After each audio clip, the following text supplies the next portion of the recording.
Do not look at him. Do not speak to him. Above all, do not speak to him first. Aunt Augusta delivered the instruction the way she delivered everything that mattered. Quietly, into the side of Mariana's bonnet, while smiling at the room as though she had said something delightful. Her gloved fingers closed around Mariana's wrist and steered her 2 steps deeper into the crush of the Queen's drawing room, past a wall of feathers and diamonds and the heavy April heat of 300 bodies trying very hard not to perspire in front of royalty. "Which him?" Mariana asked. "You will know him when the room tells you." Lady Buick, Aunt Augusta to the 3 people in London still permitted to call her so, lifted her fan and fluttered it at a passing marchioness. "Every woman here under 30 has been schooled for a month for the chance to stand near him for the length of a single bow. You have had 4 days and a foreign accent. I am asking you only to be invisible. Can you manage invisible?" Mariana had crossed the Bay of Biscay in a March gale, had nursed her mother through a fever in a Porto winter with the windows iced shut, had stood at the rail of a packet ship and watched the only country she had ever known thin to a grey line and vanish. She thought she could probably manage a drawing room. She did not say so. She had learned, in 4 days of England, that the things she thought were not the things one said. "I can be quiet," she offered instead. "Quiet is not invisible. Quiet is a girl waiting to be asked a question." Augusta's eyes moved across the room and stopped, and her whole face changed. Not softening, but sharpening, the way a hand sharpens around a railing on a stair. "There. Do not turn your head. He is by the 3rd window." Mariana did not turn her head. She turned her eyes, which her aunt had not forbidden, and that, she would think much later, was the whole of the trouble. He was the only still thing in the room. Everyone else moved, toward the dais, toward each other, toward the long gilt mirrors that doubled the candlelight, and the jewels and the careful, hungry faces. He stood with his back half to the company and his shoulder to the window frame, looking out at a courtyard going blue with dusk. And he was not waiting for anyone. That was what marked him. Every other person in the room was, in some posture or other, waiting. To be seen, to be summoned, to be chosen. He had the look of a man who had already been chosen too many times and had found the experience tedious. He was tall and built like a man who did something with his body besides be admired in it. The dark coat sat across his shoulders without a wrinkle and without an inch to spare. The candlelight caught one side of his face and left the other in the window's shadow, so that he seemed assembled out of 2 different men, one carved and public, one private and unlit. His hands were behind his back. On the smallest finger of the left, there was a heavy ring he held turned inward, the stone hidden against his palm, the way a person hides a thing they are tired of being asked about. "Who is he?" Mariana asked. "That," said Augusta, "is the one question you will not ask, of me or of anyone, for the rest of this evening. Look at the floor. Smile at the floor if you must smile. The Queen will be told you are presented. You will curtsy. We will go home. And tomorrow, no one will remember a Portuguese envoy's daughter was ever in the room. That is success. Do you understand me, Mariana? That is what we are here to win. To be forgotten by morning." Mariana understood. She had been understanding things like it since the packet docked at Falmouth. That her father's appointment to the English court was a delicate, temporary, breakable thing. That a wrong step by his daughter could be felt 3 rooms away in a treaty negotiation. That she was, in this country, not quite a person, but a small flag her father had to keep from being trodden on. She understood it so well that her chest had been tight with it for 4 days, a fist closed under her stays that would not open. So she did the sensible thing. She found the edge of the room and made for it, away from the dais and the heat and the worst of the watching, toward a door that stood open onto a long, cooler antechamber, where the candles were fewer and the noise fell off to a tide. She told herself she was being invisible. She was, in fact, simply unable to breathe. The antechamber was nearly empty. A footman by the far door, a pair of dowagers conferring over a snuff-box in a window seat, and, by the second window along, his back to her and his shoulder to the frame, in exactly the attitude he had worn in the great room, the still man. He had come the same way she had, to breathe. She did not know him. That is the thing that has to be understood before everything that came after. She had been in England 4 days. She had been told there was a him. She had been told not to speak to him. She had not been told a name, or a title, or a face. She knew only that somewhere in that bright, loud room there was a man every woman had been coached to capture, and that she had been ordered to stay away from him. She did not for one moment imagine that the tired man standing alone in a dim antechamber, turning a ring inward against his palm and watching a courtyard fill with dusk, was the same person. Tired men who wished to be left alone were not, in her short experience of England, the men the whole room wanted. She thought he was someone like her, someone who had also come out here to breathe. So she stood a little apart, and she looked where he was looking, at the courtyard and the first lamp being lit below, and because the silence between two strangers at a window is its own kind of conversation, and because the fist under her stays had loosened a half-inch in the cool, she said the thing she was thinking. She said it in English, carefully, with the small foreign weight her R's carried, that 4 days of London had taught her to be ashamed of. "It is strange," she said, "to be in a room where everyone is looking so hard at one person, and the person is out here, where no one is looking at all." The man went very still, stiller than still, the particular stillness of someone who has been spoken to in a language he had stopped expecting to hear. He turned his head. The candle by the window took the unlit half of his face and gave it back to her, and it was a good face. A hard, handsome, closed-up face, with grey eyes that had the look of a house with the shutters drawn at noon. He looked at her the way a man looks at a sound he cannot place. And Mariana, who could not have known that no unintroduced woman had addressed this man unbidden in 20 years, who could not have known that half of London was at that moment angling for the privilege of being permitted to be near him, who knew only that she had said a true thing to a tired stranger and that her aunt would be cross. Mariana watched a flicker go across the drawn shutters of his eyes, there and gone, like a lamp passing a window from inside. "You should not," he said, "be speaking to me." His voice was low and even, and not unkind, and it confirmed everything. He was a private man who wished to be private. She had intruded. She felt the heat climb her throat. "I beg your pardon," she said. "You are right. I do not know the rules here.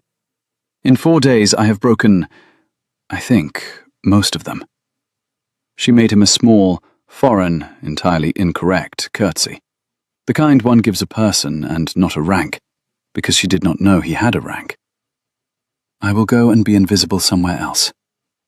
She had half turned when she heard herself ask it. She had not meant to. It came up out of the loosened place under her stays before she could stop it, the way true things did. And it was not a clever question, or a coached one, or one of the soft, sharpened darts the schooled girls in the great room had been polishing for a month.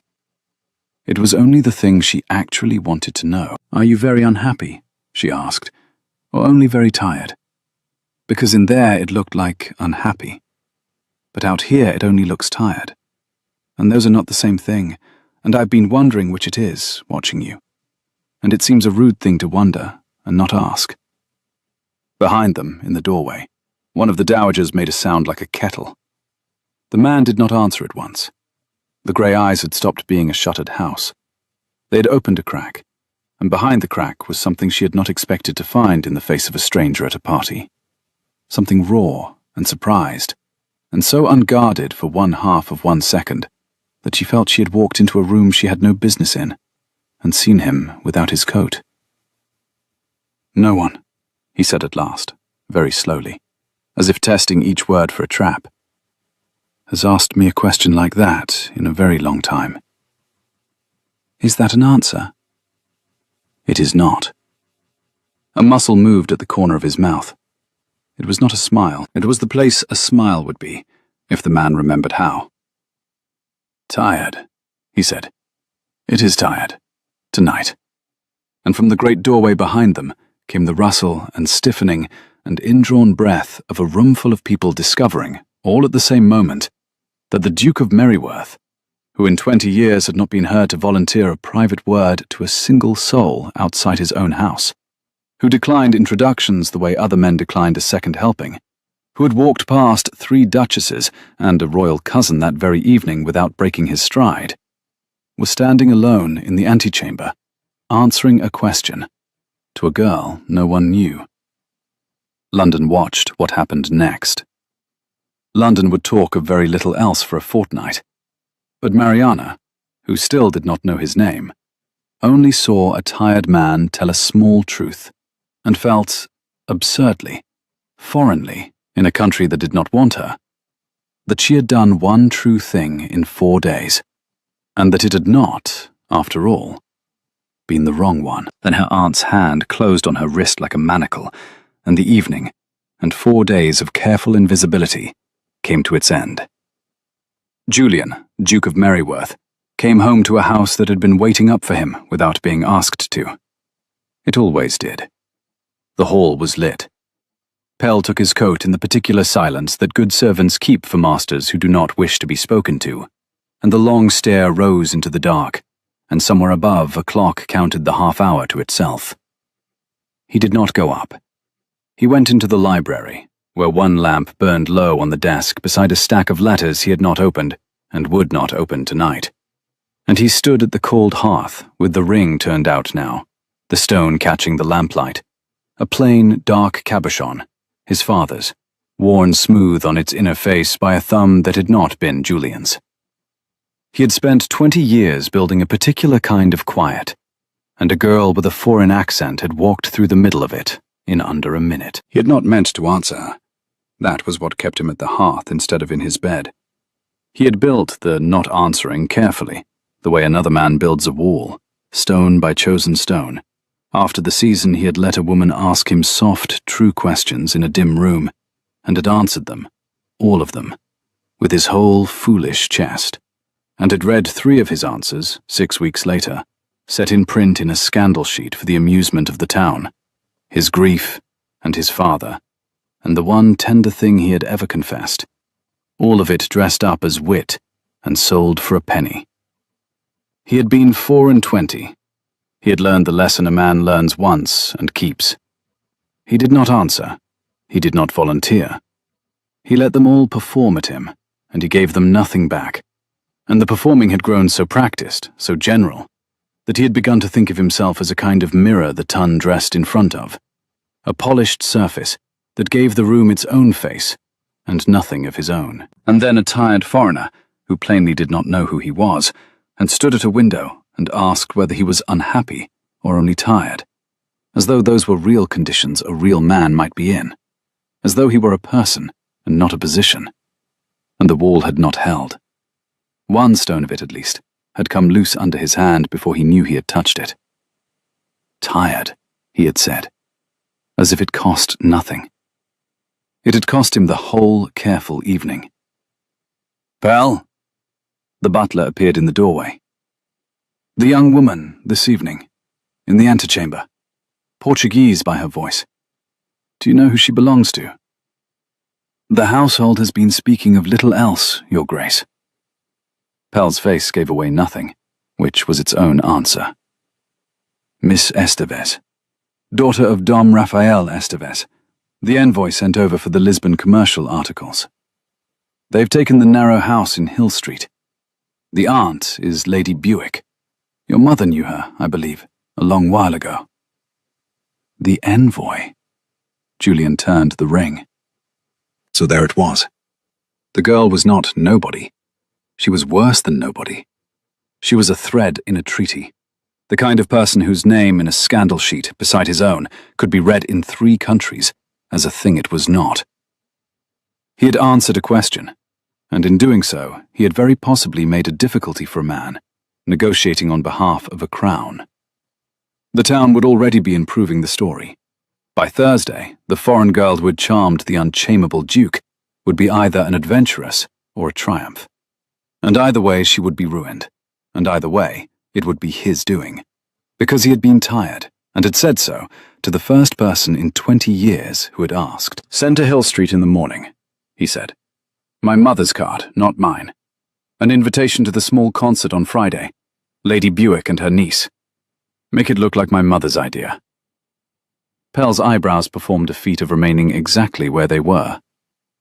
"Her Grace does not, as a rule, know her own ideas until she has had them, sir." "Then she shall have this one by breakfast." It was the nearest thing to a joke Julian had made in some weeks, and it surprised them both. "If the girl is going to be talked of, let her be talked of as a guest of this house, and not as a scandal at its door. That is the difference between a foreign girl who knows the Dowager Duchess of Merryworth and a foreign girl who accosts strange men at court. I can give her the first. I have already given her the second." "Very good, Your Grace." Pell withdrew, and then paused at the door, and added, in the voice of a man who had been 40 years in the family, and had buried Julian's father, and watched Julian build his wall stone by stone. "If I may, sir. It is a long while since you have sent a card on anyone's behalf at all." "Good night, Pell." "Good night, Your Grace." When he was alone, Julian crossed to the window, out of long habit, and stood with his shoulder to the frame, and looked down into his own dark garden, where nothing was happening, and found that he could still hear it, under the clock, under the settling house, the small foreign weight of her R's, and the impossible directness of it. "Are you very unhappy, or only very tired?" He had spent 20 years making certain no one would ever again be near enough to ask. He stood at the window a long time, turning the ring, and did not go up until the lamp had nearly drowned in its own oil. In Hill Street, Mariana did not sleep either, but for a plainer reason. Her aunt was not finished with her. "Do you know what you have done?" Augusta had begun in the carriage, and was still at it in the small, bright bedroom under the eaves, where she sat on the end of the bed in her wrapper, with her cap askew, and her rings off, and looked, without her armour, like a frightened woman of 60, rather than a general of the drawing-rooms. "No, of course you do not. That is the mercy and the horror of it. You walked up to the Duke of Merryworth, Mariana, and you asked him whether he was sad." "I asked whether he was unhappy or tired," Mariana said, from the floor, where she was sitting with her arms around her knees, because she could not, somehow, sit on a chair while being shouted at. "There is a difference. He said tired, and... Aunt, the man at the window, the tired man, that was him? That was the him?" "That was the him." Augusta pressed 2 fingers to the bridge of her nose. "There is one him in London this season, child, and you found the one room in the palace he had hidden in, and you spoke to him first." "I did not know." "That," said Augusta, "is the only thing standing between us and disaster, and it will not stand long, because no one will believe it. A girl who did not know would have been struck dumb. A girl who did not know would not have asked the Duke of Merryworth the one question every woman in England has wanted to ask him, and not one has dared. They will not say you did not know. They will say, you are the cleverest creature to come out of Portugal since the Orange. And your father—" She stopped. The fist closed again under Mariana's stays. "My father," she said. "Your father is in this country to mend a thing between 2 crowns that 20 cleverer men than either of us have spent a year tearing." Augusta's voice came down out of its anger into something worse, something tired and gentle that was far more frightening. "And his daughter's name is now fastened to the name of the most discussed bachelor in the kingdom, in print, by Thursday, in a manner that can be read as a girl on the catch or a crown on the make. Do you see? It is not your reputation only. It is the leverage of every man across the table from your father, handed to them, for nothing, by you, in under a minute, because you could not be quiet." Mariana put her forehead on her knees. She thought of her father's hands, ink-stained at the breakfast table, going through the English articles line by line, with a dictionary at his elbow, and a patience she had never once seen him lose. She thought of her mother, 3 years in the ground in Porto, who had been English, who had married a Portuguese wine merchant turned diplomat for love, and had spent 20 happy years being told by both countries that she had married down, or married out, or married wrong. She thought, "I have been here 4 days, and I have already become the wrong thing my mother spent her life being." "What do I do?" she said, into her knees. "Tell me what to do and I will do it. I will be quiet for a year. I will learn every rule. Tell me how to take it back." "You cannot take it back," Augusta said. "You can only choose how it is told." And then, more gently than she had said anything all night, "Sit up, Mariana. You are not the first girl to put a foot wrong in this country, and you will not be the last. Tomorrow, we will hold our heads up, and we will see what the morning's cards say. And we will pray that the man you spoke to is as cold as they say. Because a cold man forgets a girl by Tuesday, and a forgotten girl is a safe one. Go to sleep. You have an accent and a temper and a kind heart. And in this city, those are 3 different ways to drown. Go to sleep." Mariana lay a long time in the dark under the eaves, with the small night sounds of an unfamiliar street coming up through the window. A watchman, a far dog, the rattle of a late chair over the cobbles. And she did not pray that he was cold. She knew she ought to. She lay there and thought of the flicker behind the shuttered grey eyes, the lamp passing the window from inside, the bare half-second when a hard-closed man had looked, for no reason, glad, and she could not make herself wish him cold. She wished, instead, and was ashamed of it, that she might be allowed to ask him the second question. She did not know what it would be. She only knew there was one, the way you know there is a second stair in the dark before your foot finds it. She fell asleep, deciding she would never see him again, and was therefore entirely unprepared when the morning's cards came up on the silver tray, for the one written in a firm, unfamiliar hand that was not a man's, inviting Lady Buick and her niece to a small private concert on Friday at Merryworth House, at the particular wish of the Dowager Duchess. Merryworth House on Friday was a different country from the palace, and a colder one. The palace had been a crush. This was a curation.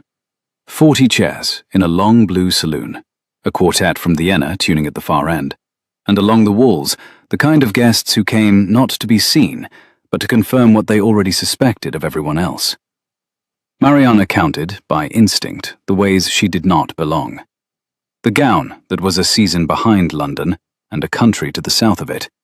The way the room's eyes touched her and slid off. The small, cold space that opened around her and her aunt, the way water opens around a stone. She had spent 2 days deciding how to behave, and had settled on the only plan that did not frighten her. She would say almost nothing.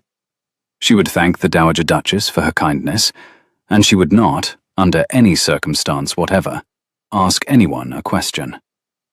She found the Dowager at the head of the room, and the Dowager found her first. The Duchess of Merryworth, the Dowager, Julian's mother, was a small, upright woman with her son's grey eyes and none of his stillness. Where he held the world off, she held it accountable.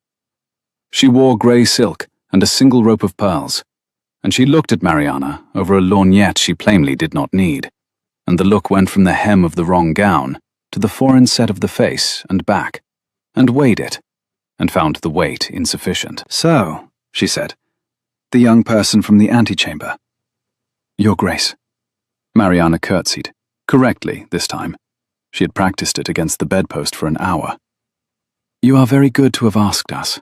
I know that I asked you," the Dowager said, "because my son wished it, and my son does not wish things, so I was curious to see what had done it." Now I have seen. The lorgnette came down. You may set your mind at rest, Miss Estevez. I do not think you are an adventuress. Adventuresses are competent. I think you are something a great deal more dangerous to yourself, which is sincere. London eats sincere girls for its supper and picks its teeth with their fathers' careers. I tell you this as a kindness, which is the only kind of kindness I have time for.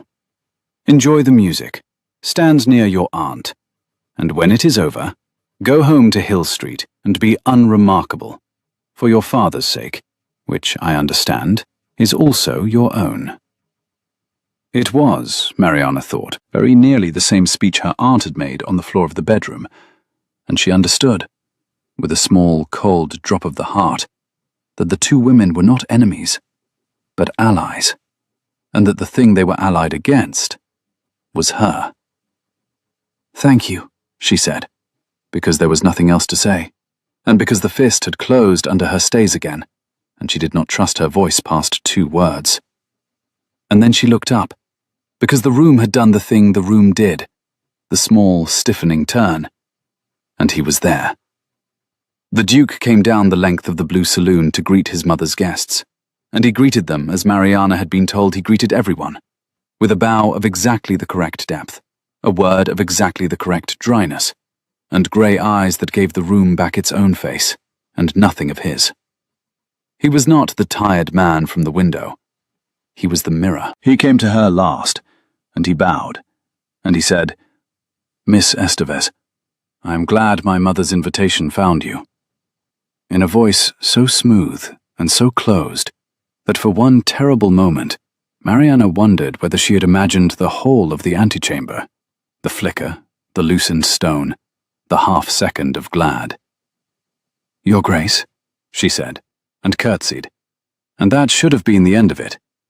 But she had been raised by a man who read treaties for a living, and she had inherited his ear, and she heard it. Under the smoothness, when he said his mother's invitation, a thread of something held too carefully level. The smoothest line in the sentence, the line a man irons flattest, is the line with the crease in it. She did not say anything. She had promised herself. She stood near her aunt through the first movement of the Viennese quartet and the second, and she watched the Duke take his seat at the front beside his mother, and not once look round. And she told herself that the thread she had heard was her own foreign vanity inventing a story, and she very nearly believed it. It was in the interval that it went wrong, and it went wrong, as these things do, over a small thing. A gentleman near the refreshment table, a Mr. Loftus, florid, loud in the way of men who are uncertain of their welcome and have decided to brazen it, was holding forth to a knot of listeners on the subject of the Portuguese and the trade articles and the general untrustworthiness of nations that grew their wealth on a hillside and could not be relied upon to keep an appointment. He did not trouble to lower his voice. He had seen the envoy's daughter come in on the dowager's card, and he had decided, in the way of such men, that the safest way to be sure of his own footing was to step on someone whose footing was worse. And they will smile at you, he was saying, and call you friend, and sell the same cask to the Frenchman behind your back. It is bred in the bone. One cannot trade honestly with a people who haggle in church. Mariana set down her glass. She felt her aunt's hand reach for her wrist and miss it. She crossed the small, cold space the room had opened around her, into the warmer, crowded space around Mr. Loftus, and the crowd parted for the foreign girl, the way it had not parted for her all evening, out of pure curiosity. And she stood in front of him, and she did not raise her voice, because her father had taught her that the man who raises his voice has already lost the room. You are speaking of my country, she said. I wondered whether you knew you were doing it to my face, or whether you only did not care. I find I would rather it were the second. The first would mean you were cruel. The second only means you were careless, and careless men can be taught. The room went very quiet. My father, she went on, into the quiet, has spent a year of his life and a great deal of his health teaching 20 Englishmen that his country keeps its word. I will not undo it in your drawing room by losing my temper, which, I should like you to know, I am choosing not to do, and which is costing me a good deal. I only wished to say that I heard you. The Portuguese always hear you. We hear you in 3 languages. That is the difference between your country and mine, sir. We have had to learn yours. You have never once had to learn ours. She curtsied to him, a perfect, cold, foreign curtsy, the kind one gives a rank one does not respect, and she turned to go back to her aunt before her hands could begin to shake where the room could see them.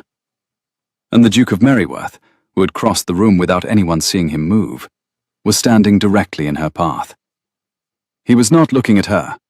He was looking at Mr. Loftus over her head, and his face had not changed at all, which was somehow the most frightening thing Mariana had ever seen a face do. "Loftus," he said pleasantly, "I did not know you were so interested in the Lisbon articles. You must come and tell me your views at length. I so seldom hear the case against keeping one's word made by a man with the courage to make it to a lady's face." A beat. Or was it not to her face? I confess I came in at the end. Mr. Loftus discovered, in the space of 4 seconds, every pressing reason a man can have to be at the other end of a room. The quartet, with the instinct of professionals, began the 3rd movement, and the Duke looked down at Mariana at last. And for 1/2 of 1 second, the mirror cracked, and the tired man looked out through it. And what he said, very low, under the music, so that only she could hear it, was not what a cold man says, and not what a careful man says, and was certainly not what a man who has forgotten a girl by Tuesday says. "I told you," he murmured, "that you should not speak to me. I did not say a word about speaking to fools. By all means continue. It is the most entertaining thing that has happened in this house in 20 years. And then, before she could answer, before she could ask the second question she had been carrying like a stone in her shoe for a week, the mirror closed over his face again, and he bowed, the exact correct depth, and walked away to be cold at someone else. Mariana went home to Hill Street not knowing what she had won or lost. She knew only 2 things, and held them all the way through the dark streets, with her hands folded hard in her lap. The first was that she had been wrong. She had not imagined the tired man. He was in there, behind the mirror, and the mirror was something he did on purpose, the way she did invisible on purpose. 2 frightened people, each performing the opposite disguise.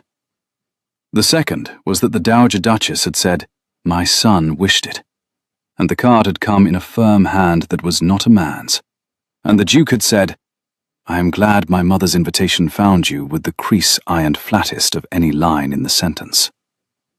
She lay awake under the eaves and put it together the way her father put together a treaty, clause against clause, and she could not make it come out any other way. And the wrongness of it, the size of it, kept her staring at the ceiling till the watchman called 3. He had sent the card himself.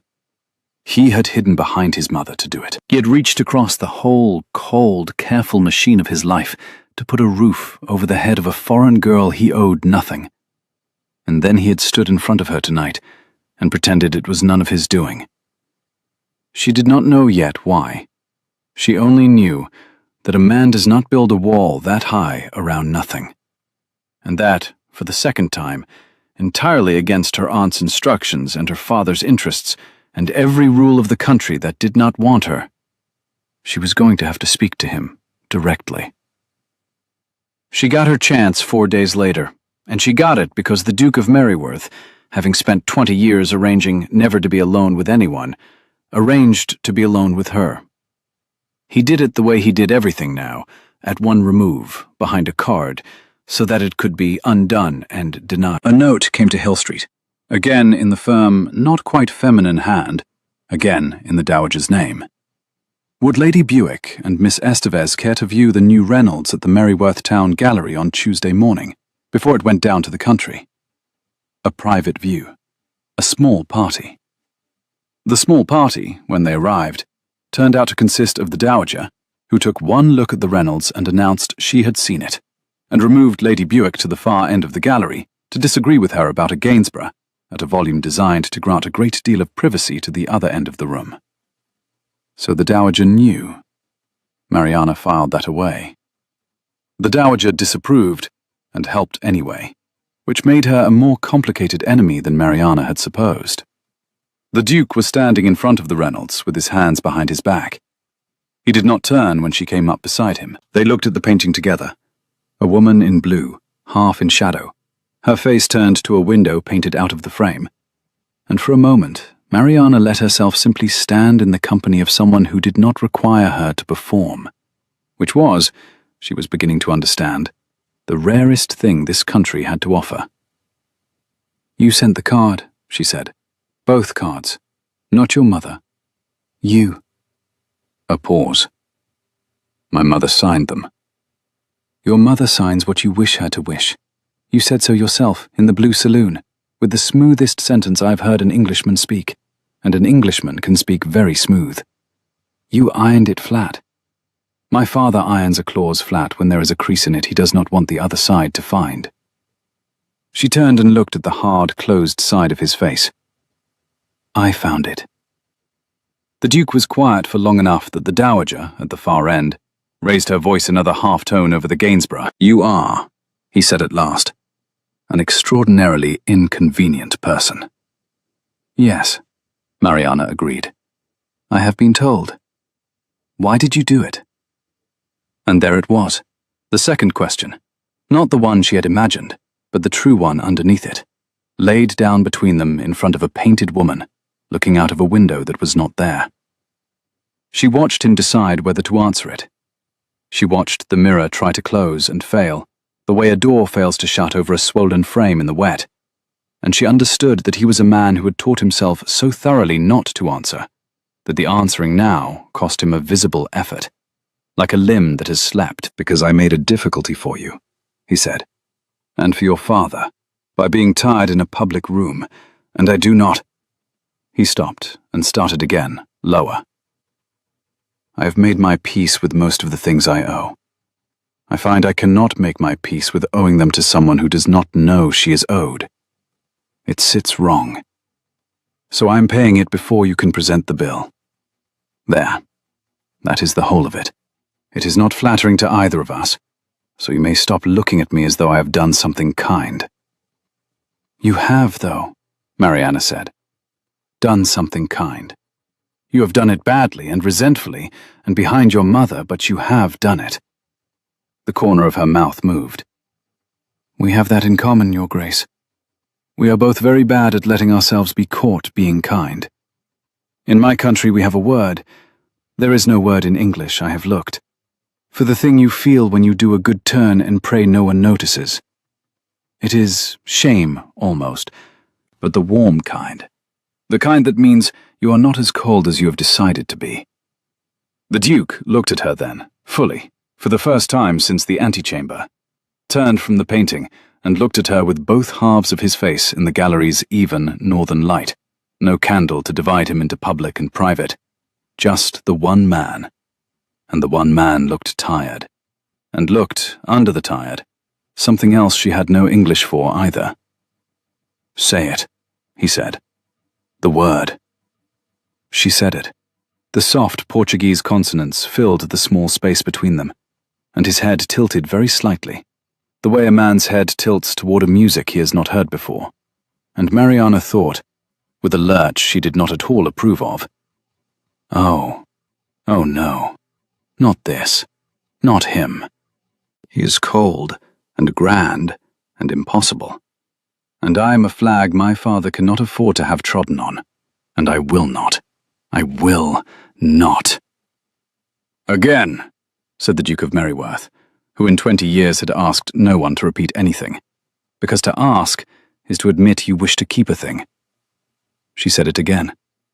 And the second time, he said it back to her, clumsily, an Englishman's mouth around a Portuguese word, getting it wrong in a way that was so unexpected, so entirely un-Duke-like, that a laugh got out of Mariana before she could stop it.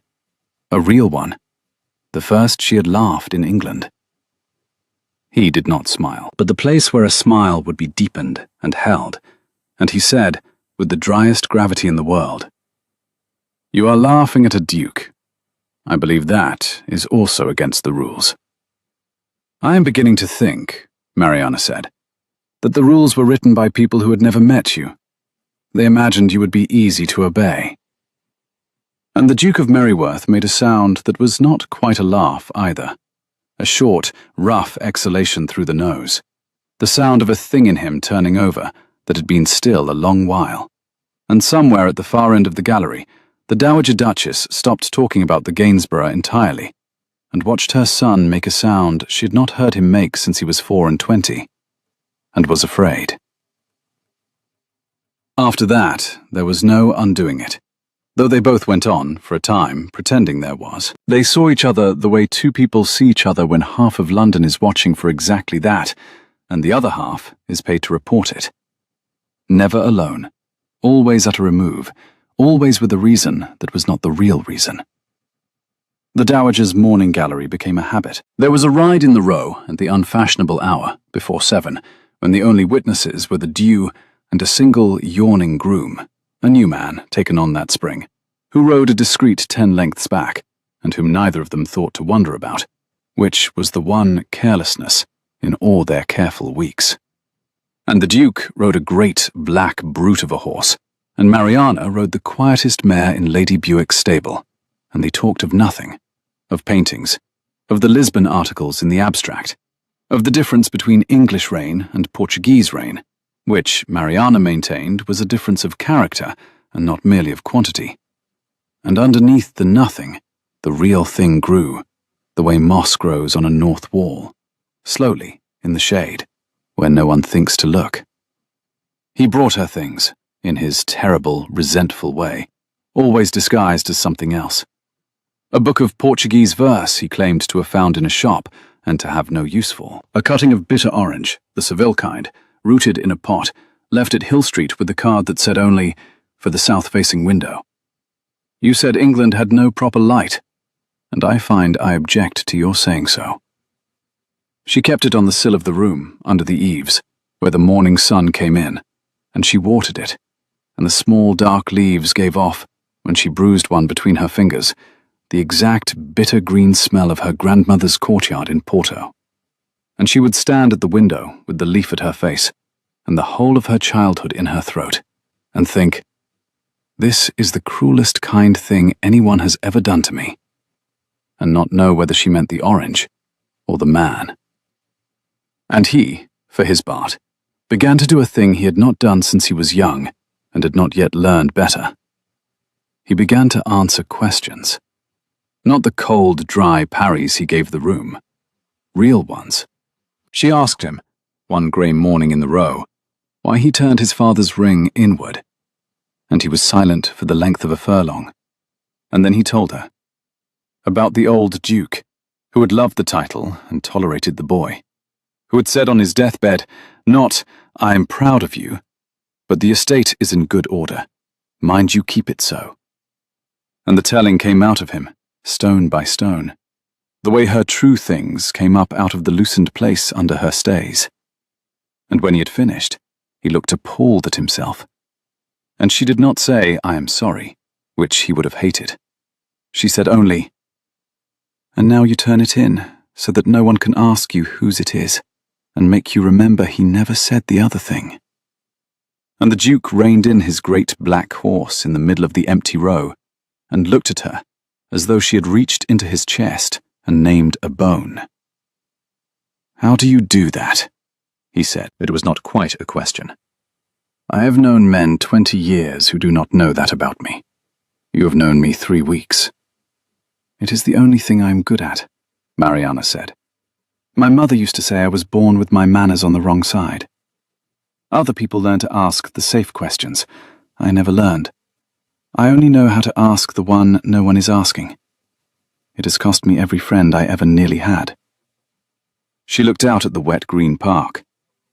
"I think it is why I am still not married, at 25, in a country I came to in order to be married. I ask the question, and the gentleman's face does what your face did at the window, and then he remembers he had somewhere to be. I did not remember I had somewhere to be, said the Duke. No, Mariana said. You did not. I noticed. And the two frightened people rode on in the dawn, neither of them saying the thing, each of them knowing the other knew, while a mile off, in a narrow house in Hill Street, a diplomatic clock ran down toward the end of the season, and a treaty neared its signing, and a date past which the envoy and his inconvenient daughter would go home to Portugal, whether London had decided what to do with her or not. The thing that ended the quiet weeks arrived, as such things do in London, in print, on cheap paper, for the price of a penny. Mariana did not see it first.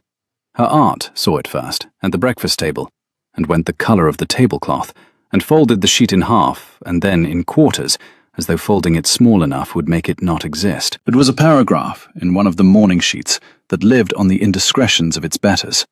No names, of course, never names, only a certain foreign beauty lately arrived under a diplomatic flag, and a certain cold personage of the first rank, long the despair of the matchmaking mammas, and the wondering, in print, in that particular voice that smiles while it cuts, whether the foreign beauty's questions at court had been so artless after all, or whether a clever envoy had found a cleverer way to weight the scales of a certain commercial negotiation than any his clerks had thought of, using, the sheet wondered, the only coin a daughter possesses. It is filth, Augusta said. It is filth, and it is anonymous, and we will not dignify. Who is she? Mariana said. Her aunt looked up. It is written by a person who knows him, Mariana said. She had her father's ear. She had read the paragraph twice. She heard the thing under it. Not a hired pen. A hired pen sneers at strangers. This one sneers at him as though it is owed something. Listen. Long the despair of the matchmaking mammas. That is not how a stranger writes a man. That is how a woman writes a man who would not have her. Who is she, aunt? You know. You went the colour of the cloth. Who is she? Augusta put down her cup. Her name is Mrs. Vane, she said. Sophia Vane. Though when he knew her, she was Sophia Carow, and very young, and so was he. There was an understanding, the year his father was lost. He was 24 and grieving, and he trusted her with, I do not know exactly what, something private, a grief.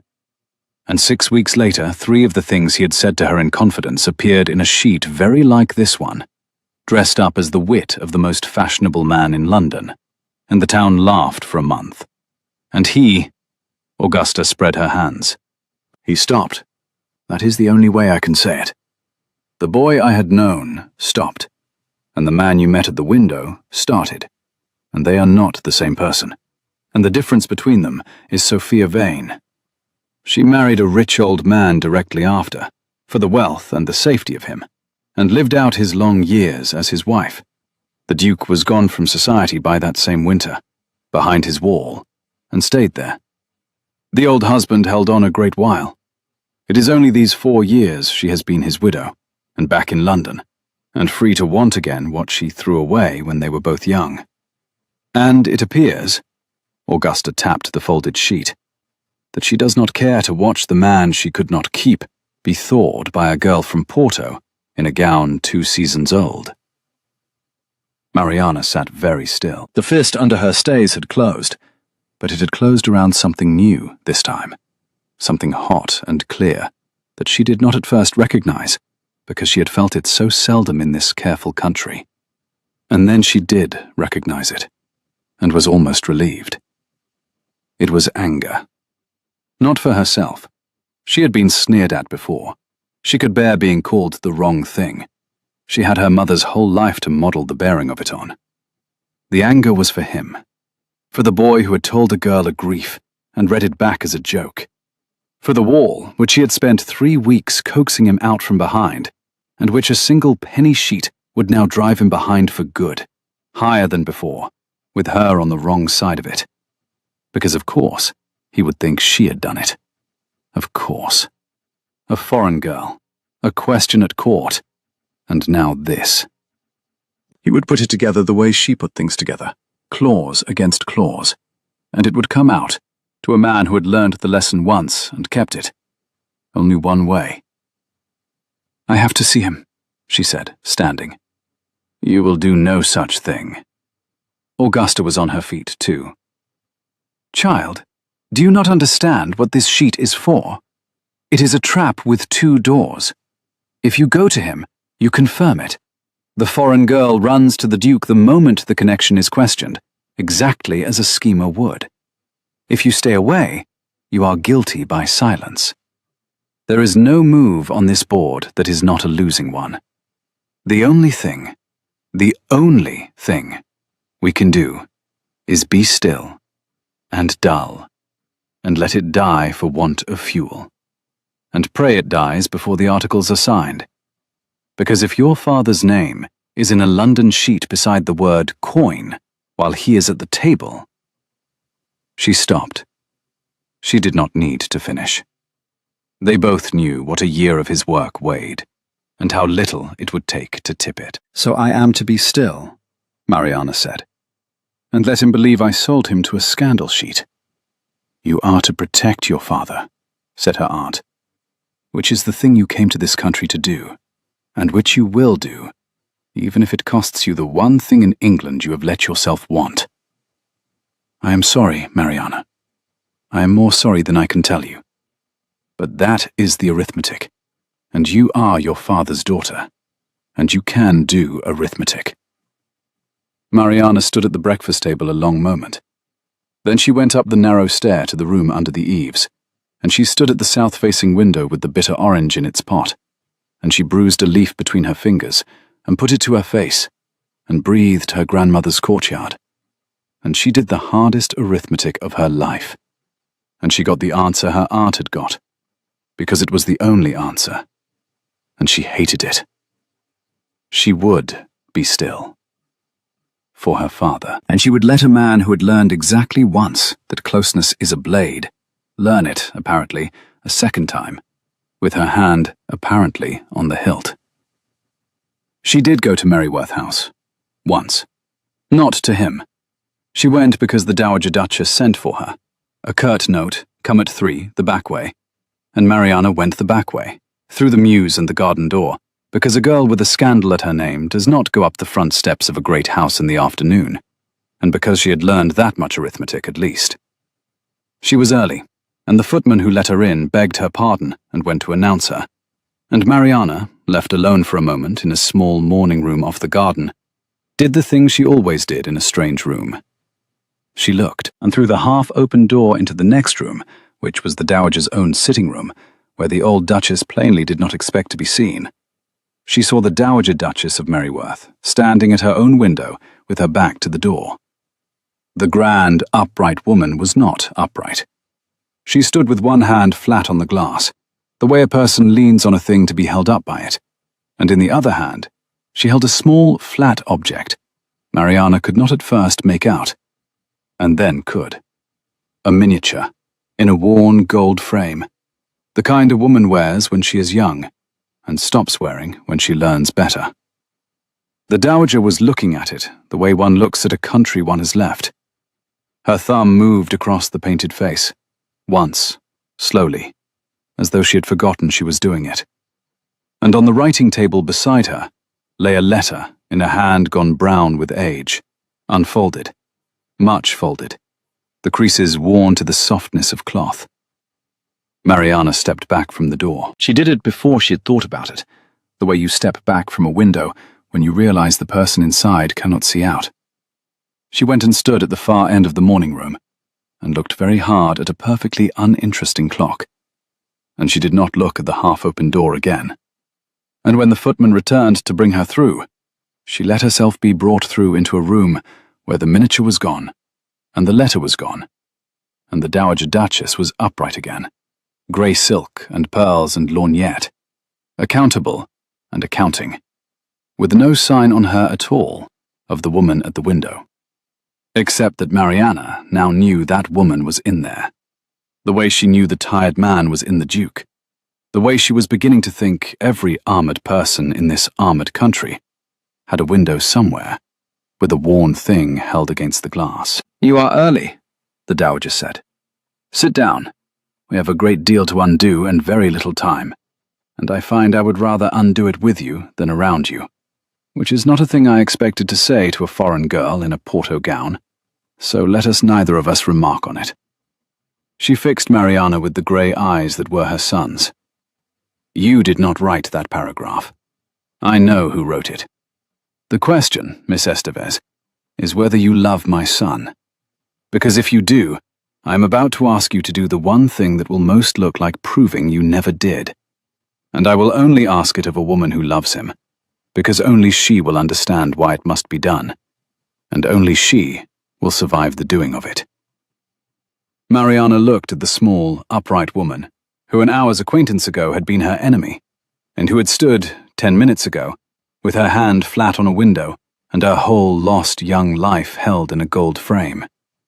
And she answered the way she answered everything, with the true thing instead of the safe one. "I have known him 3 weeks," she said. "I came to this country to be married for my father's sake, and I've spent 3 weeks falling in love with the one man in it I cannot have, who will by tomorrow believe I betrayed him, and whom I am about to let go on believing it for my father's sake, which is the only thing larger in me than what I feel for your son. So yes, I love him. And yes, I will do the thing. Tell me the thing." The Dowager Duchess of Merryworth was quiet for a moment. Something moved behind the grey eyes. Not the mirror her son had learned from her, but the thing the mirror had been built to hide. "Tell me first," she said, more quietly. "The word. He has been saying a Portuguese word about the house for a fortnight, when he thinks no one hears. Getting it wrong. I've not heard him try to learn anything since he was a boy. What does it mean?" So Mariana told the Dowager the word, and what it meant, the warm shame of being caught at a kindness. And the Dowager Duchess looked at her for a long moment, and then looked, just once, toward the door of the room where the miniature was, and said, in a voice Mariana had to lean in to hear, "Yes, we have that in Portuguese, do we? And not, it seems, in English. How like the English." And she gathered herself, and became the general again, and told Mariana the thing. The Dowager's plan was a dinner. It was, Mariana came to understand, the most ruthless thing a great lady could do, and the most generous. The Dowager Duchess of Merryworth would give a dinner at Merryworth House in honor of the Portuguese delegation, with the chief English negotiators at the table and the cream of the ton invited to watch. A scandal sheet could whisper that the foreign girl had crept up the back stairs. It could not so easily whisper it of a girl seated, in the sight of 40 witnesses, at the right hand of the Dowager Duchess herself, with her father given the place of honor and the Foreign Secretary's own brother across the cloth. Patronage, the Dowager said, is the only argument London respects, because it is the only one that costs the arguer something. And this was the ruthless part, the part Mariana would not understand until later. The guest list would include Mrs. Sophia Vane, because to leave the most dangerous woman in London off the card was to admit one feared her, and the Dowager Duchess of Merryworth had not feared a soul in 50 years, and would not begin in print. "I am spending my consequence on you, Miss Estevez. See that you are worth it. And," the grey eyes had held hers, "be correct with my son. Cool. Distant. Let every soul at that table see 2 people who mean nothing to each other. It is the unkindest thing I will ask of you, and the only thing that will save you both. He will not understand it tonight. Trust that I will make him understand it after." So Mariana came up the front steps of Merryworth House, in a new gown the color of bitter orange leaves that the Dowager had somehow caused to appear in Hill Street. And she was cool, and she was distant.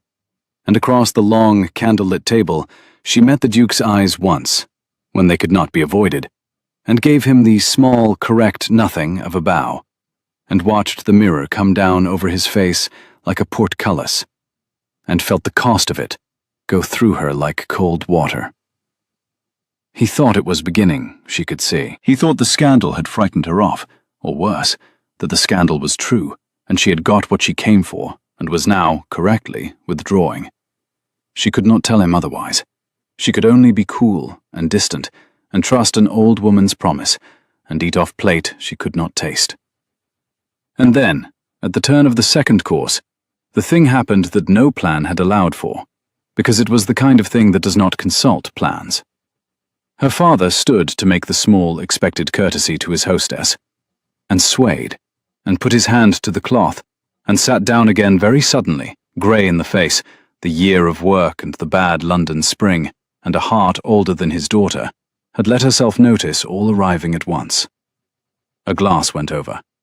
Down the table the Foreign Secretary's brother, a Mr. Hargreave, sharp and cold, and the true power at the table, the man on whose goodwill the last unsigned article hung, half rose, and his face was not concern. His face was the swift, cold calculation of a man wondering whether the delegation he was meant to conclude a treaty with had just lost the only member of it who could hold a pen. The room teetered. Mariana felt it teeter.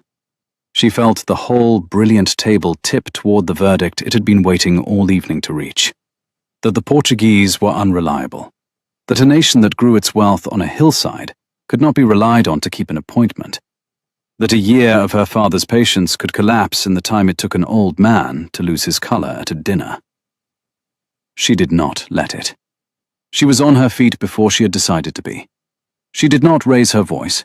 Her father's voice was in her, the man who had taught her that the one who raises his voice has already lost the room. "My father begs the Duchess's pardon," she said, in English, clear and level and carrying. "And mine, for frightening her table. He has worked a year without a day's rest to bring 2 countries to 1 page, and the page is nearly turned, and a man may be forgiven for feeling its weight all at once in the last week before it is signed." She moved to his chair as she spoke, her hand light on his shoulder, steadying, and she felt him lean into it, and felt him whisper, in Portuguese, the 3rd article. "Mariana, they will try for the 3rd article while I am down, the warehousing clause. Do not let Hargreave." And she pressed his shoulder once. "I have it, Papa," and turned back to the table. "Mr. Hargreave," she said, "I believe you and my father were not yet agreed on the warehousing of bonded goods at the Porto Custom House. The 3rd article." A silence. Hargreave's cold eyes found her, and reassessed her, and did not like the reassessment. "Miss Estevez, this is hardly the moment, and, with respect, hardly the—" "The lady?" Mariana finished for him pleasantly. "No, it is not. Which is precisely why it is the safest moment in the world to settle it, sir. Because nothing said over a dinner cloth binds a crown, and so we may both speak plainly for once, with no clerks and no minutes, and nothing to lose but an evening." She sat, not back in her own place, but in her father's, his papers a year of her life as familiar to her as her own hands. And she looked down the table at the most powerful man in the room, and she smiled, the way her mother had taught her to smile at people who had decided they were better than her. "You fear the warehousing clause lets Lisbon hold English goods to ransom in a bad season. My father fears your version lets Bristol flood a good one and break our growers before the casks are even bonded. You are both right. You are both protecting a frightened man at home. So let us write the clause for the frightened men, and not for ourselves. A ceiling in the lean years, a floor in the fat ones. The figures fixed, not by either crown, but by the price on the Lisbon Exchange on the Feast of St. John, which no minister in either country can move, and every grower in both can read. There. That is the clause. I have heard my father and your brother circle it for 4 months. It only wanted someone at the table with nothing to lose. And the table, which had come to watch a foreign girl drown, watched her instead pick up the unsigned thread of a year-long negotiation and tie it off in 90 seconds, in 2 languages, with one hand on her fainting father's shoulder. And Mr. Hargreave, who was cold, but was not a fool, and who knew a finished clause when one was laid in front of him, sat slowly back down and looked at her for a long moment and said, "Send that to me in writing in the morning, Miss Estevez, and I believe your father may keep his bed with an easy mind." Which, from Hargreave, was a treaty signed. The room breathed. Somewhere a woman laughed too brightly with relief. The Dowager Duchess sat at the head of her table, with her face perfectly composed, and her hand, under the cloth where only Mariana could see it, pressed flat and trembling against her own knee, the way a hand presses flat against a window. And the Duke of Merryworth, at the foot of the long table, had risen at some point without anyone marking it, and was standing quite still, in the posture Mariana knew better than any other on earth. Shoulders squared, hands behind his back, the stillness of the only still thing in a moving room. And he was looking at her, down the length of the candles, and the mirror was not down. The portcullis was up.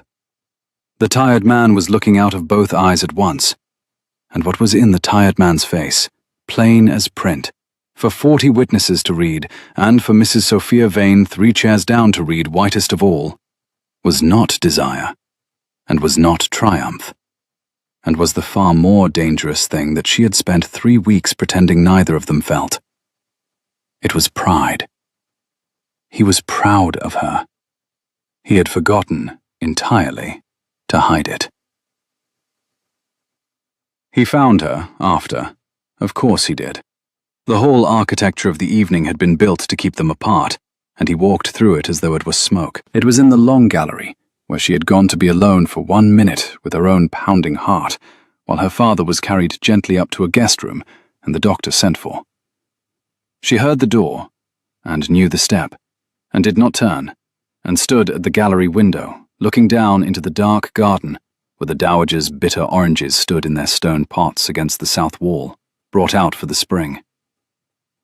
"That was the most extraordinary thing I have ever seen done at a dinner table," the Duke said behind her. "And I have dined with the Regent." A pause. "Be called to me again in a moment. I know the rules of tonight.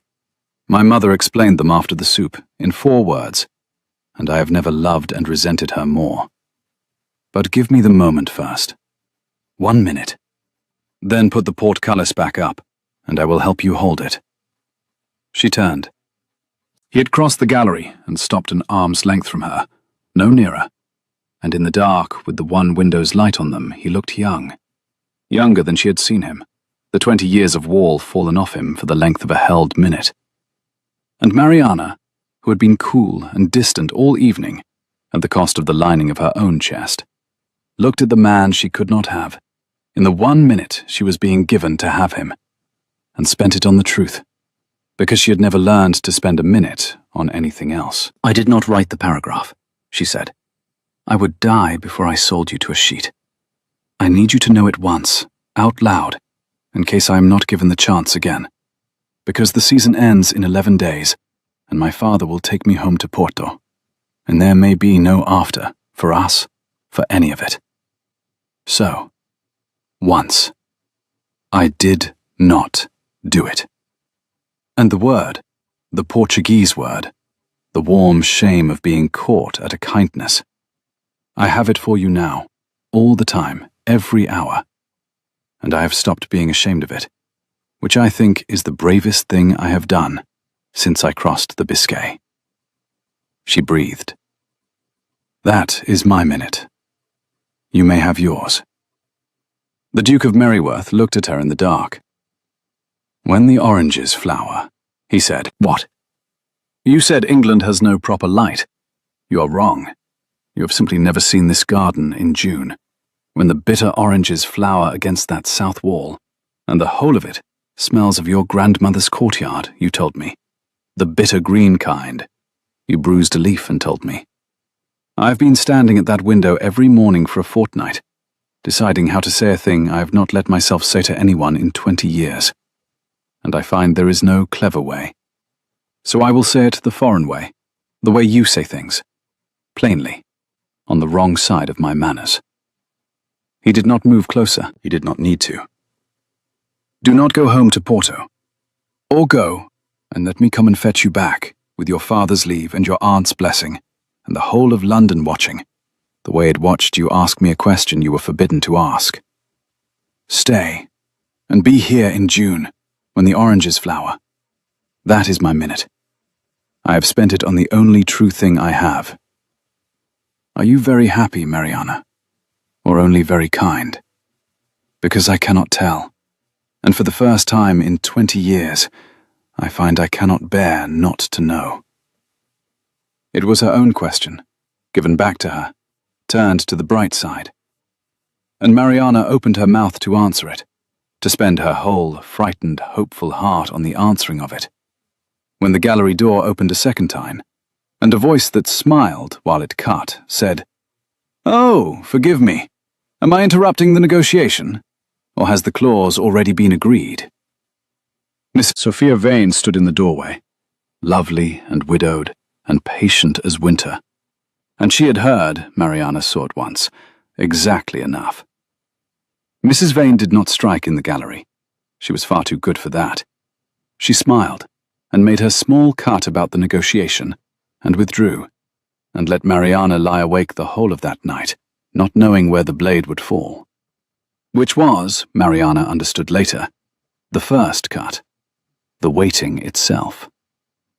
It fell the next afternoon, in Hill Street, in the small bright drawing room, where Mrs. Sophia Vane came to call in lavender silk, with 2 mourning sheets in her reticule, and the patience of a woman who has waited 4 years, and can wait an hour more. "I will be brief," she said, when Augusta had been got out of the room, on a pretext Mariana saw through, and permitted anyway, because some things are better heard alone.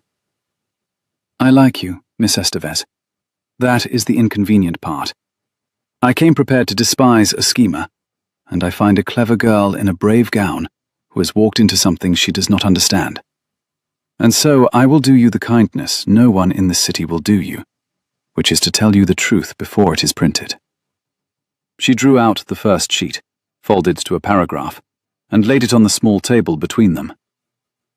"This goes to press on Friday, the morning the articles are signed, unless I send a boy to stop it. It names your father. It names the clause you settled at the Duchess's table, settled so cleverly, in 2 languages, with one hand on the poor man's shoulder. And it asks the only question London will care to ask, whether the Crown of Portugal bought the warmest heart in England with the only coin a pretty daughter has, and got a treaty thrown in. It will be believed, because the Duke stood at the foot of that table last night, and looked at you in front of 40 people, in a way no one in 20 years has seen him look at anything, and 40 people will swear to it. You have ruined him by being loved by him in public, child. I'm only the person holding the pen." Mariana looked at the folded paper, and did not touch it. "And the price," she said, "of the boy you will send to stop the press. You are quick. I do like you." Mrs. Vane's smile did not reach the winter of her eyes. "Go home to Porto, Friday, before the ink. Refuse him plainly, in front of 1 or 2 of the right people, so that the story dies of its own dullness. The foreign girl went home. There was nothing in it after all.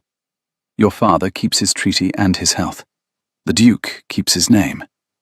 And I," she folded her hands, "keep what is mine, which I will have you know was mine first, and would be mine still if a grief and a scandal sheet had not got between us. He will come back to it. He always comes back to the safe thing in the end. It is the only thing he trusts." "He told me," Mariana said slowly, "what you did. The grief he confided. The 3 things you sold for a penny." "Did he?" Mrs. Vane's chin lifted.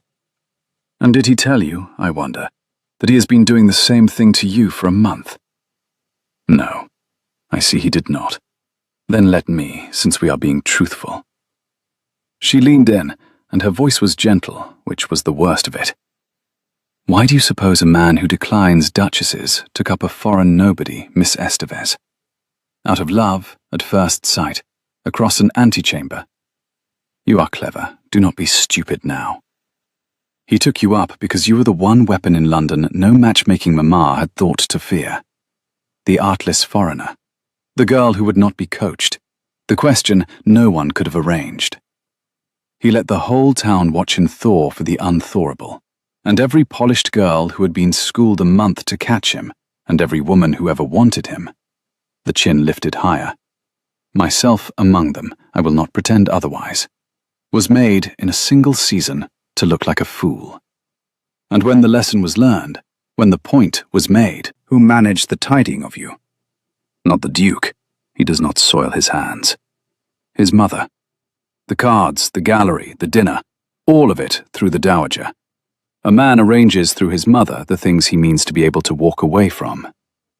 Ask yourself before Friday whether you were ever courted at all, or only deployed. She rose. She gathered her silk. I will give you until Thursday night, she said. Send word to me that you are going, and the boy stops the press. Say nothing, and Friday's town reads your father's name beside the word coin, while he signs his life's work. The choice is a clean one. I almost envy you the having of it. And she let herself out, and her step on the stair was light, and the small bright drawing room was very quiet when she had gone. Narayana sat alone for a long time in the quiet, and the poison did its slow work, because the cruelest poisons are the ones brewed half from truth. It was true that he arranged through his mother. She had discovered it herself, had been proud of discovering it, had read it as the warm shame of a man too proud to be caught at a kindness. Now she turned it over, and read the other face of it, the one Vane had shown her, and she could not make the two faces stop being the same coin. He had arranged her through his mother. He had let the town watch him thaw. He had stood at the foot of the table and let his pride be read by 40 people the very night before the treaty signed, when a cleverer man, a colder man, a man making a point, would have wanted exactly that, the public thaw, the witnessed wonder, the foreign girl raised up so that everyone could see how far the Duke of Merryworth had reached down. He had used her plainness as the one blade the polished women could not parry.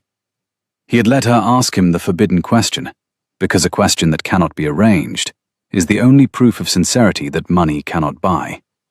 And he had needed proof of sincerity to sell. The orange tree had not been a courtship. It had been a campaign, and she had watered it on her windowsill, and breathed her late grandmother's courtyard into it, and called it the cruelest kind thing anyone had ever done to her. And she had been right about the cruel, and a fool about the kind.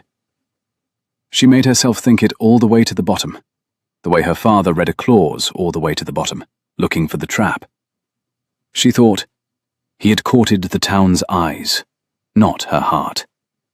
She thought, when the orange's flower was a line he had practiced at the window, the way Vane had once been given lines, and she had been meant to keep it, the way you keep a thing, and weep over it on a packet ship going home. She thought of the half-second of glad behind the shuttered eyes in the antechamber, and made herself believe it had been the gladness of a hunter who sees the one shot he has waited a season for walk out of the trees and stand still. The fist under her stays did not close this time. It opened. That was worse. Something simply let go inside her. Some held bright, hopeful thing she had been carrying since the Biscay, and went out, like a lamp drowning in its own oil. She went up to the room under the eaves. The bitter orange stood on the sill in the last of the afternoon light, the small dark leaves bright at their edges. She did not bruise a leaf. She stood at the south-facing window, where he had imagined her standing, where he had perhaps imagined the whole of her standing, while he arranged her through his mother. And she looked down into the narrow hill street, where a year of her father's life was nearly mended, and 11 days remained of the season, and a packet waited at the end of them to take her home to a country that was hers, and a courtyard that smelled of this, of exactly this. And she made the arithmetic, and it came out the way it had always come out, the way her aunt had said it would on the first night. There is no move on this board that is not a losing one. So she would lose the kind one. She would go home Friday.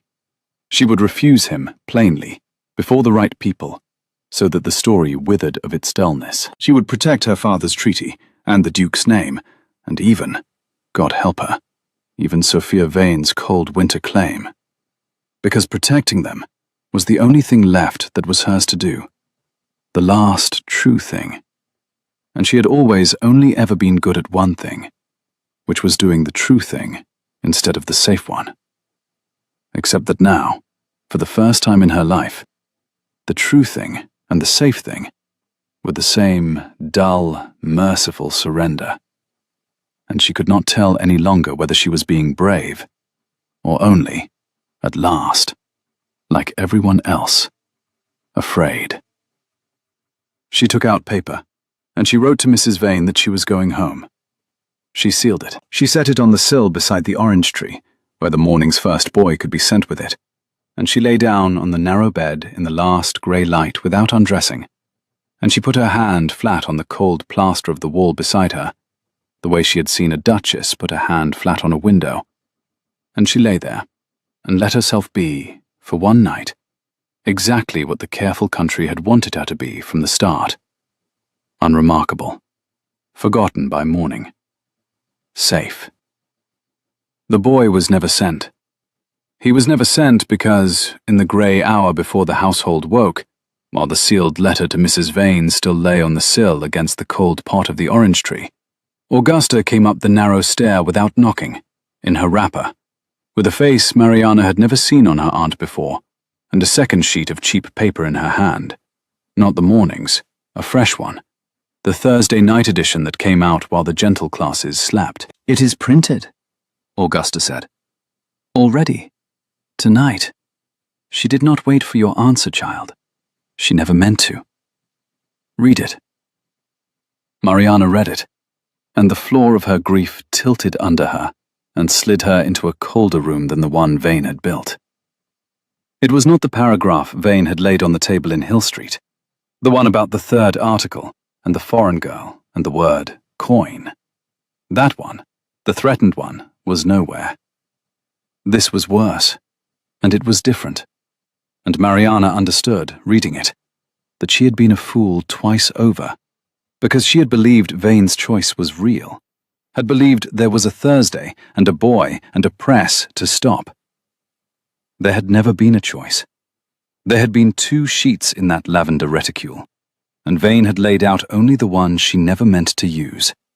The decoy, with its talk of treaties and coin, and kept the true one folded against her, the one she had already sent to the presses, before she ever climbed the Hill Street stair. The printed sheet did not name the Estevez Treaty at all. It named the Duke. It dressed up, as the wit of the town, three small, private things: a grief, a boy of 24, a deathbed, and a ring turned inward. The exact three things, the very three, that Julian had confided to a girl on a black horse in an empty row at dawn. The stones that had come up out of him one by one, the only true coin he had spent in 20 years. They were in the sheet, almost in his own words. Set as a joke for London to laugh at over its chocolate, the way it had laughed once before. "She has done it to him again," Mariana said. Her voice did not sound like her own. "The same thing, the exact same thing, 20 years apart, and the exact same blade." "Yes," said Augusta. "And he will think—" Mariana stopped. The cauldron turned over. "He told me those three things. In the row, at dawn, where he believed no one could hear. And there was someone. There was always someone, the new groom, 10 lengths back, and I never once wondered whose man he truly was." Her hands had gone cold. She did not need me to betray him. She only needed it to look as though I had. She bought a servant's ears and printed what they carried. And any soul in London who knows we have ridden out together every dawn for a fortnight will read it and reach the one conclusion she has arranged for them to reach: that the second girl did what the first girl did. She has not ruined my father. She never wanted my father. She wanted Julian to watch it happen a second time, and to have, this time, the proof of his own dawn in his own hand. She was already pulling her gown over her shift, already reaching for her boots. She built him this wall 20 years ago, and now she has carved my name into the only door. Mariana. Augusta caught her wrist and held it, and did not let it go this time. If you go to him now, you cannot ungo it. Your father signs at noon. If the envoy's daughter is seen hammering on the Duke of Merryworth's door at dawn over a scandal sheet, the treaty will sign itself, Mariana said. It is a good treaty. I wrote the last clause of it myself on a dinner cloth. Mr. Hargreave does not need my father's daughter to be respectable. He needs the warehousing figures fixed to the Lisbon Exchange. And they are fixed, and they will hold whether I am ruined or not. She freed her wrist, gently, the way you free a thing you love from a grip that means well. You taught me the arithmetic, Aunt. I have done it. The treaty survives me. He does not, if I am still. I have been still for one whole night already, and it is the only thing in my life I am ashamed of. I will not be still through the morning, too. And she went down the narrow stair and out into the grey street, bareheaded, with the printed sheet crushed in her fist, past the watchman just calling 6. And she did the second forbidden thing, the worst one, the one her aunt and the dowager and the whole careful country had spent a season forbidding. She went, alone and on foot, and in yesterday's gown, up the front steps of Merryworth House, and she put her hand to the great brass knocker, and she knocked. It was a long time before the door opened. When it did, it was not a footman. It was the Duke. He had not been to bed. She saw that at once. The same coat as the dinner, the cravat pulled loose, the grey eyes rimmed red. And in his hand, hanging at his side as though he had forgotten he held it, the same sheet she held in hers. He looked at her on the step. He looked at the paper in her fist, and the mirror came down over his face. She watched it come, the portcullis stropping, the tired man going behind it. And she understood she had perhaps a half of 1 second before the wall closed for good, the way it had closed 20 years ago, with the first girl's name carved into it. So she spent the half-second the only way she knew, on the true thing, fast, before the safe silence could win. I did not sell you, she said. Not the treaty, not the grief, not the ring, not one word of any of it. She told me on Tuesday she would print the article about my father, and she gave me until last night to go home and refuse you, and I believed her, God help me. I believed there was a choice. And I sat in your mother's bargain all night, writing her that I would go. And while I sat being noble, she printed this instead. The one thing I could not bargain against, because it is the one thing that looks like it could only be me. She came up the last step, so that she was near him, near enough to be struck, near enough to be believed. I know how it reads. I know I am the only person you told. I know that every reason you have ever had to trust the mirror over the man is standing on this paper in your own words. And I have nothing to give you but the worst possible proof, which is no proof at all. Only this. I would have crossed the Biscay a second time before I let one syllable of that dawn out of my keeping. You may believe me, or you may believe 20 years. I cannot make you. I can only stand on your step in yesterday's gown, where 40 people will see me by 7 o'clock, and tell you the truth out loud, which is the only currency I have ever had, and let it cost what it costs. The Duke of Merryworth stood in his own doorway and looked at her, and for a long, long moment, the mirror hung where it was, neither down nor up, the man behind it deciding.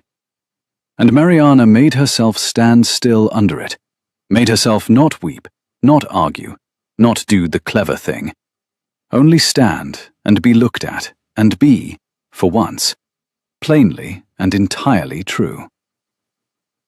3 things, he said at last. His voice was wrecked. I told you 3 things in the row. The grief, the boy I was, the ring. He lifted the sheet a few inches. They are here, all 3. I have spent the night with this in my hand, telling myself there is no one else it points to, and being unable to make it point anywhere but at you, and hating that more than I have hated anything since I was 24. A breath. And then I opened my own door at dawn, and there you are. Not gone, not hidden, not safe in Hill Street with an alibi, the way a guilty woman would be. On my step, in the gown from the dinner, where the whole street will see the envoy's daughter ruin herself for a man she has supposedly just betrayed. The grey eyes held hers. A clever woman who had sold me would be on a packet at Gravesend by now. Only a true one would be stupid enough to be here. I have always been stupid that way, Mariana said. I told you, my manners are on the wrong side. And the mirror, she saw it. The mirror went up, not cracked, not slipped. Lifted. The way a man lifts a thing on purpose and sets it down and chooses not to take it up again. Then I have a choice to make this morning too, he said. And I find I have already made it, somewhere in the night, without noticing. Come in out of the street, Mariana. We have a great deal to do before noon, and I'm done, entirely done, being the kind of man who does the careful thing. He stepped back to let her pass, and then, on the threshold, with the cold morning at her back, he said the rest of it, low. She has taught me the same lesson twice now. I learned it the first time exactly wrong. I built a wall.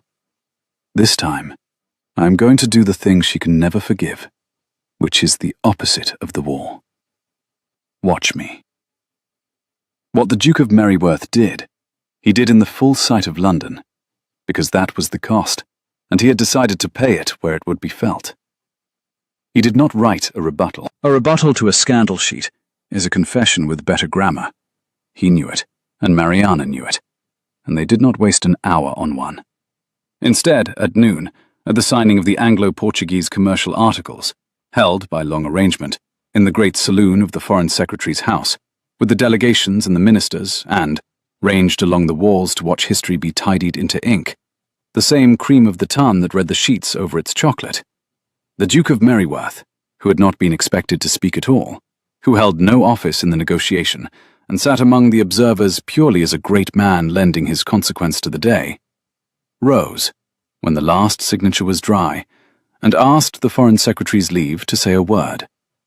It was granted, because one does not refuse a duke. A paper went about this morning, he said, into a room that knew exactly which paper, and went very still to hear a man name his own wound aloud. Concerning me. I will not dignify its guesses about anyone else under this roof. But it printed 3 true things about myself. And since they are true, and since they were got by theft and dressed as wit, I find I would rather say them plainly in my own voice than let them be whispered in another's. So, 20 years ago, at 24, my father was taken, and I grieved him badly.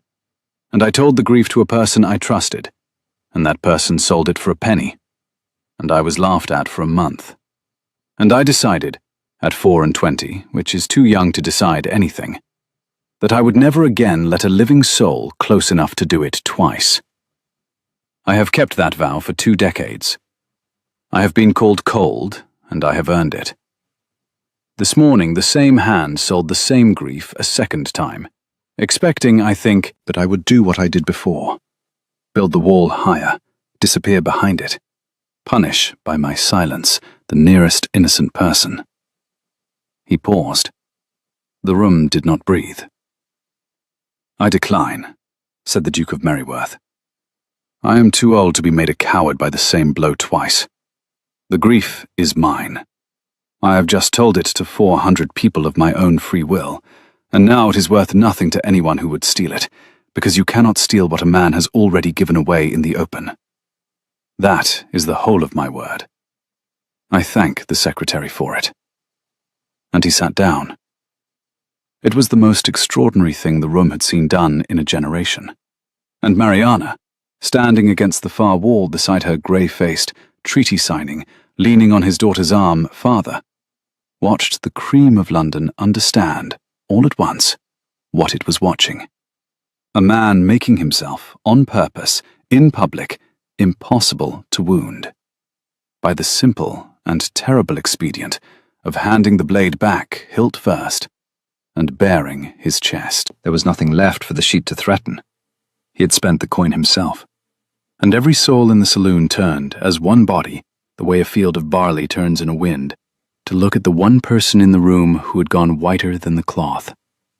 The lovely widow in dove grey 3 rows back, Mrs. Sophia Vane, who had come to watch a wall go up, and instead watched it pulled down on top of her, in front of the only audience whose opinion she had ever bothered to keep. "Mrs. Vane," the Duke said, not loudly, but into a silence so complete it carried to the gilt cornice. He had risen again. He was looking straight at her down the length of the room. "I believe you and I are the only 2 people present who know there is nothing left to print.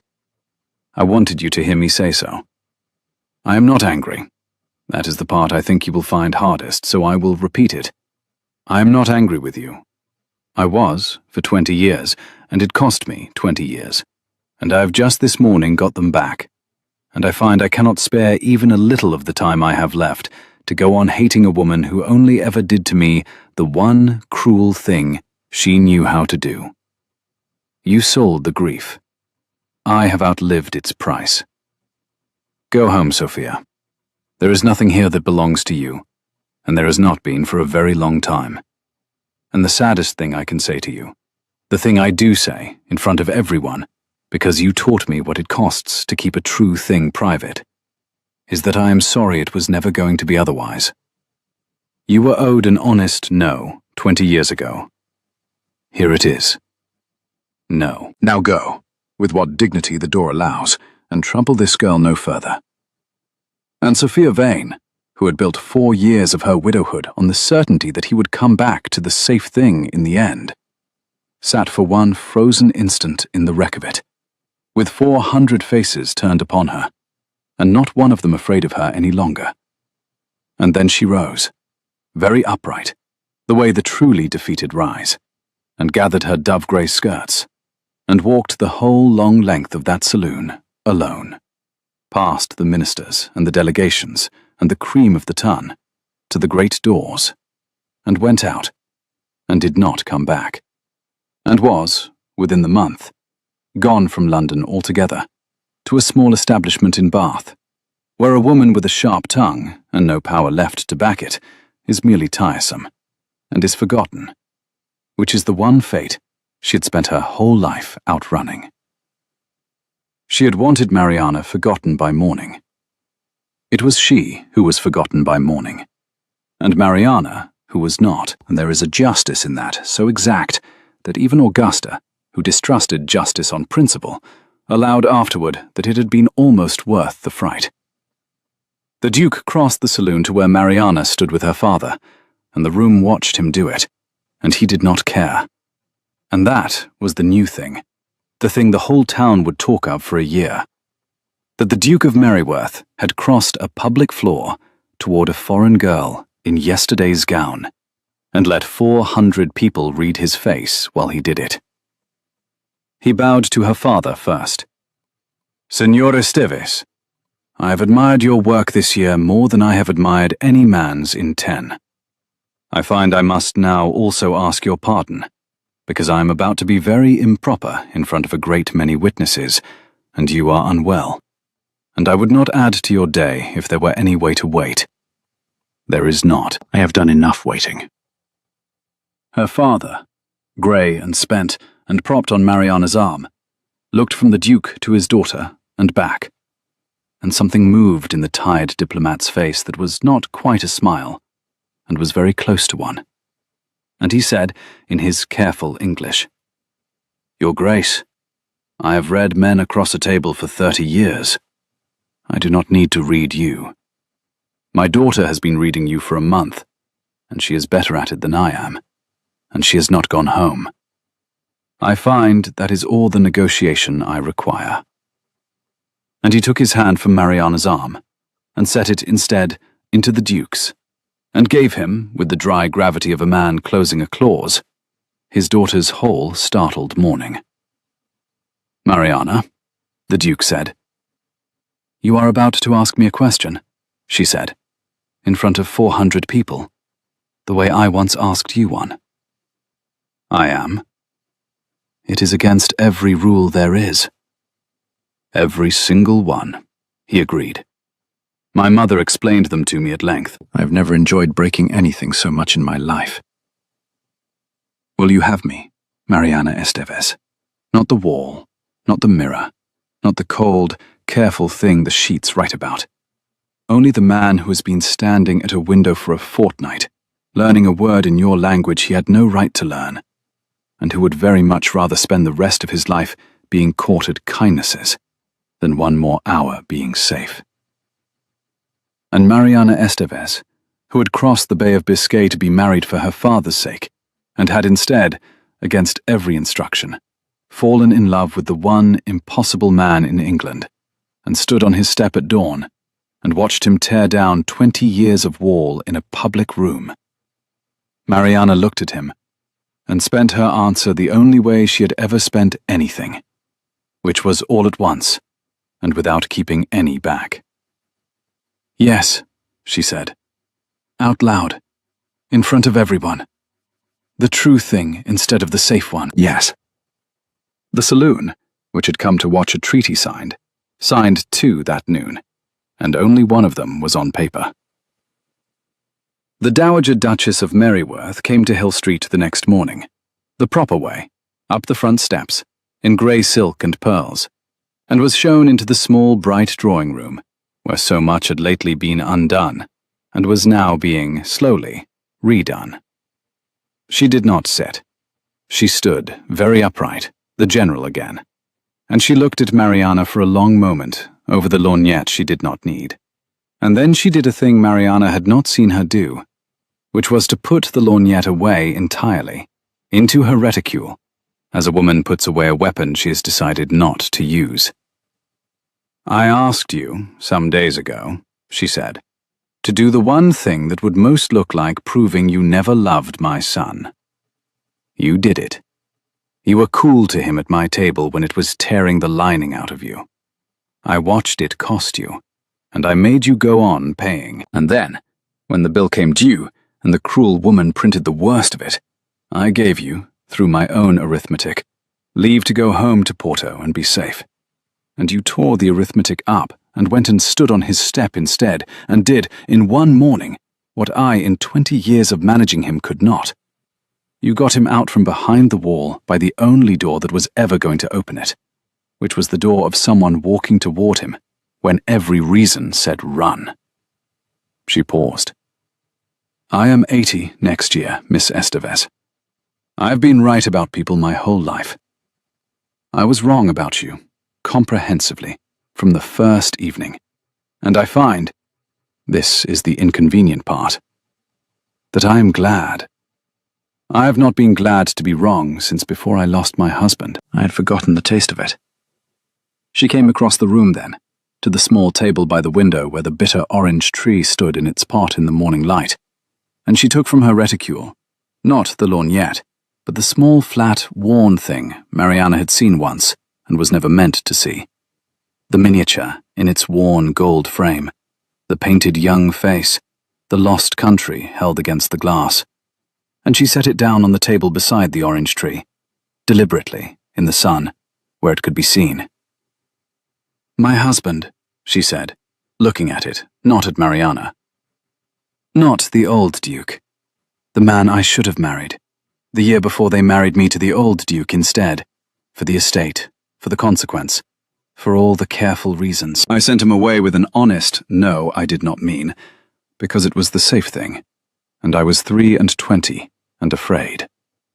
And I've kept his face in my reticule for 56 years, and let no living soul see it. And I taught my son, without ever meaning to, Every cold, careful, safe thing I knew, and he learned it so well, it nearly cost him you. She turned and looked at Mariana, and the grey eyes were not the mirror now. They were the thing the mirror had been built half a century ago to hide. I am too old to learn your Portuguese word, child, but I find I understand it at last. The warm shame of being caught at a kindness, because I am about to be caught at one. And I am ashamed, and I am doing it anyway. I am giving you this, not to keep.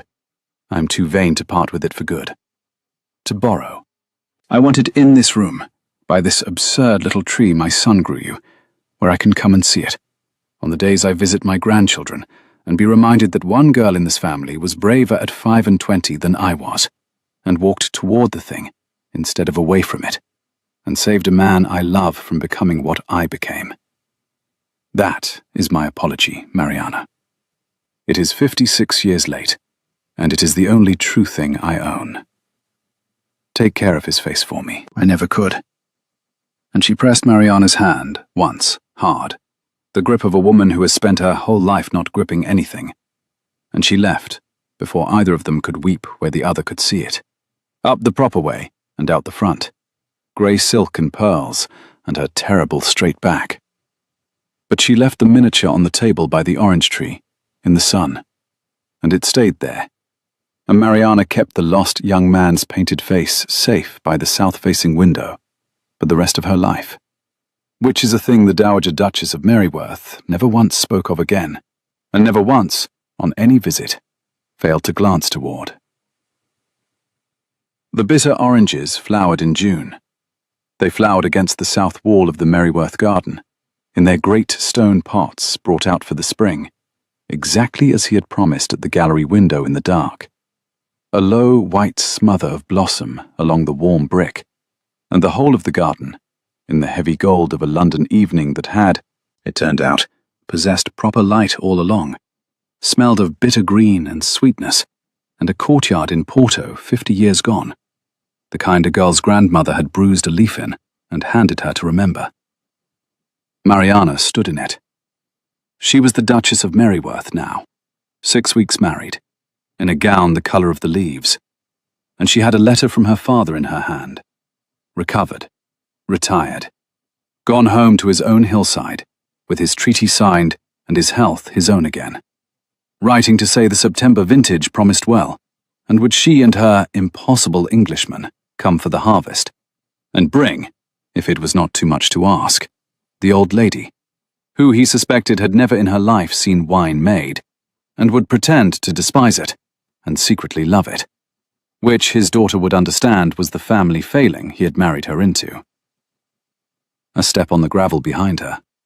She knew it. She did not turn.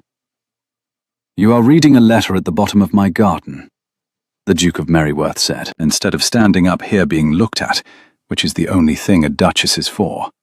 "I have it on excellent authority. My mother told me."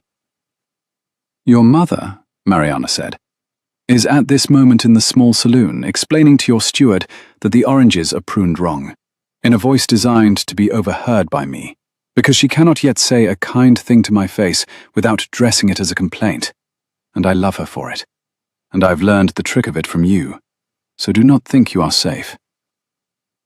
She turned then. He was on the path, hands behind his back, in his shirt sleeves in the gold light.